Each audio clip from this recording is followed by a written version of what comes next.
என் பெயர் பிரியா. நான் 24 வயது இளம்பெண்.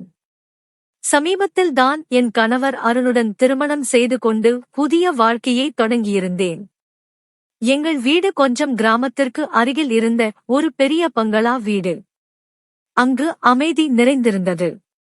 என் கணவர் அருண் அலுவலக வேலை காரணமாக அடிக்கடி வெளியூர் செல்ல வேண்டியிருந்தது.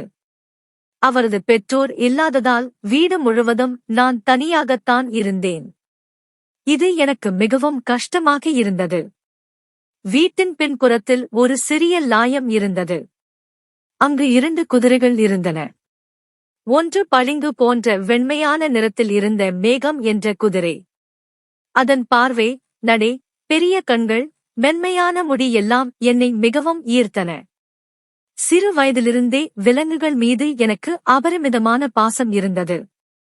அதனால் வீட்டு வேலைகள் முடித்த பிறகு மேகத்துடன் நேரம் செலவழிப்பது எனக்கு மிகவும் பிடித்த பொழுதுபோக்காக இருந்தது.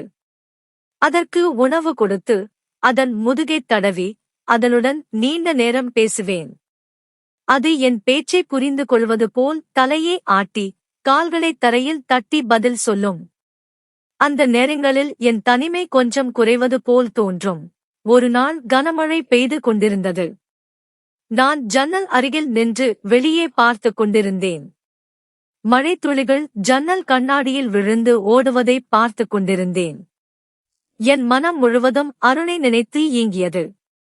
திருமணம் ஆன புதிதில் அவர் என்னை விட்டு வெளியூர் சென்றது எனக்கு மிகவும் வருத்தமாக இருந்தது. அப்போது என் மருமகன் ராகுல் என் அறைக்கு வந்தான். அவன் என் கணவரின் சகோதரியின் மகன். 20 வயது நிரம்பிய இளைஞன். ஆனால் அவன் முகம் இன்னும் சிறுவனைப் போலவே இருந்தது. அவன் என்னிடம், அத்தை, உங்கள் வெண்மை குதிரையான மேகத்தில் நான் சவாரி செய்ய வேண்டும் என்று தினமும் பிடிவாதம் செய்ய ஆரம்பித்தான். நான் அவனை இன்னும் ஒரு குழந்தையாகவே பாவித்தேன். சிரித்துக்கொண்டே அவன் பேச்சை ஒதுக்கி விடுவேன். போடா ராகுல், உன் படிப்பைப் பார். குதிரை சவாரி எல்லாம் பிறகு பார்க்கலாம் என்று சொல்வேன். ஆனால் அவன் நாளுக்கு நாள் பிடிவாதத்தை அதிகரித்தான்.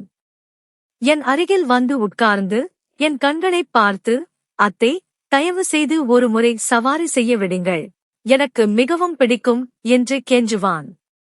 அவன் குரல் மிகவும் மென்மையாக இருக்கும். அன்று மழை அதிகமாக இருந்ததால் நான் அருணை மிகவும் நினைத்துக் கொண்டிருந்தேன். ராகுல் என் அறைக்குள் வந்து, அத்தை, இன்று நிச்சயம் மேகத்தில் சவாரி செய்ய வேண்டும். தயவு செய்து மறுக்காதீர்கள். மழையில் கூட சவாரி செய்யலாம் என்று பிடிவாதம் செய்தான். நான், சரி, சொல்லு, என்ன செய்ய வேண்டும் என்றேன். அவன் சொன்ன விஷயங்கள் என்னை முதலில் அதிர்ச்சியில் ஆழ்த்தின. ஆனால் பின்னர் உண்மை தெரிய வந்தது. இப்போது என் முழு கதையே ஆரம்பத்திலிருந்து விரிவாகச் சொல்கிறேன். நான் திருமணம் செய்து கொண்டு அருணின் வீட்டுக்கு வந்த நாள் மிகவும் அழகானது. திருமண இரவு அறை முழுவதும் பலவித மனம் பொருந்திய மலர்களால் அலங்கரிக்கப்பட்டிருந்தது. வாசனை முழு அறையையும் நிரப்பியது. நான் புது மணப்பெண்ணாக ஆவலுடன், வெட்கத்துடன், பயத்துடன் காத்திருந்தேன். அருண் உள்ளே வந்தார். கதவை உள்ளிருந்து பூட்டினார். என்னருகில் வந்து அன்பாக பேசினார். அவரது குரல் மென்மையாக இருந்தது. அவர் என் கையை பிடித்து தன் காதலை வெளிப்படுத்தினார். என் உடல் நடுங்கியது. இதய துடிப்பு அதிகரித்தது. அவர் விளக்கை அணைத்துவிட்டு என் மீது அன்பை பொழிய ஆரம்பித்தார். அந்த இரவு மிக நீண்டதாகவும் இனிமையாகவும் இருந்தது. பல மணி நேரங்கள் கழித்து அவர் நாளை காலையில் அலுவலக வேலை காரணமாக வெளியூர் செல்ல வேண்டும் என்றார். நான் அதிர்ச்சியடைந்தேன். கண்ணீர் வந்தது. என்னை விட்டுப் போகாதீர்கள். இப்போதுதான் திருமணம் ஆகியிருக்கு என்று கெஞ்சினேன்.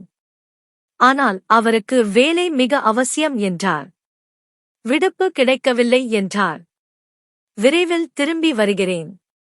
நீ கவலைப்படாதே என்று சமாதானப்படுத்தினார். நான் வருத்தத்துடன் ஒப்புக்கொண்டேன். அவர் சென்ற பிறகு நான் மிகவும் தனிமையில் உணர்ந்தேன்.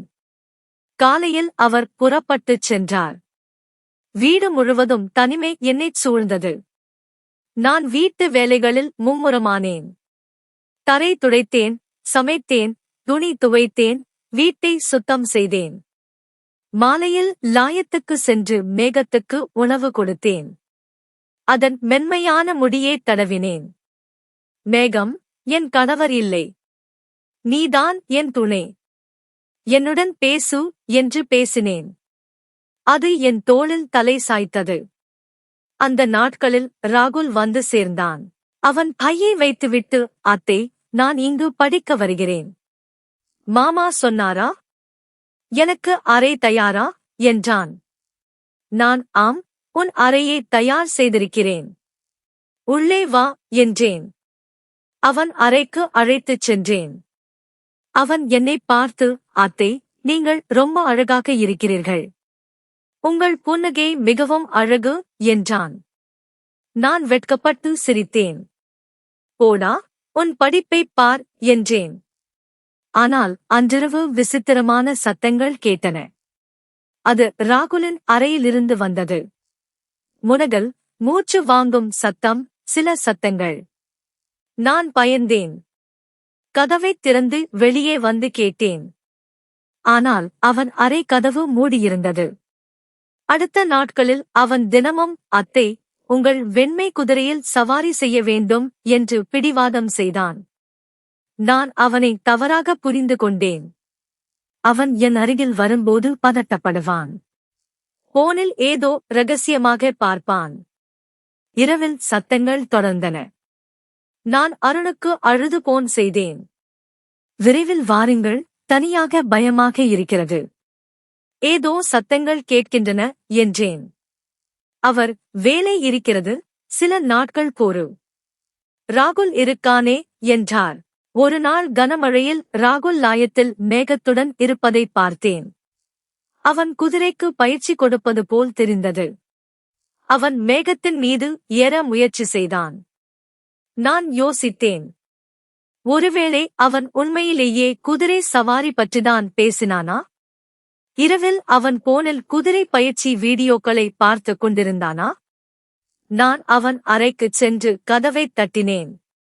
அவன் ஆச்சரியப்பட்டான். நான், ராகுல், நீ வெண்மை குதிரையில் சவாரி செய்ய வேண்டும் என்று சொன்னது உண்மையா? விளக்கமாகச் சொல் என்றேன். அவன் விரிவாகச் சொன்னான். ஆமாம் அத்தே. சிறு வயதில் பாட்டி வீட்டில் நிறைய குதிரைகள் இருந்தன.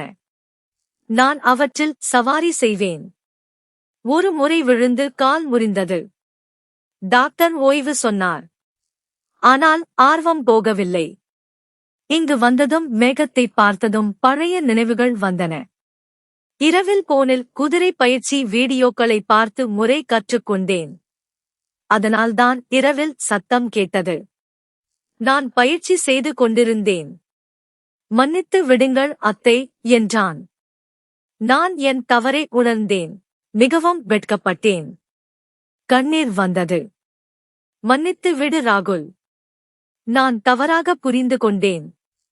நீ நல்ல பையன். விலங்குகள் மீது அன்பு கொண்டவன் என்றேன். அவன் சிரித்தான். பரவாயில்லை அத்தை. நீங்கள் நல்லவர். இப்போது சவாரி செய்ய விடுங்கள் என்றான். நான் சிரித்தேன். அப்போது வீட்டு மணி ஒலித்தது. அருண் திடீரென திரும்பி வந்திருந்தார். அவர் என்னை அணைத்துக் கொண்டார். நீ பிடிவாதம் செய்தாய். நான் வந்துவிட்டேன்.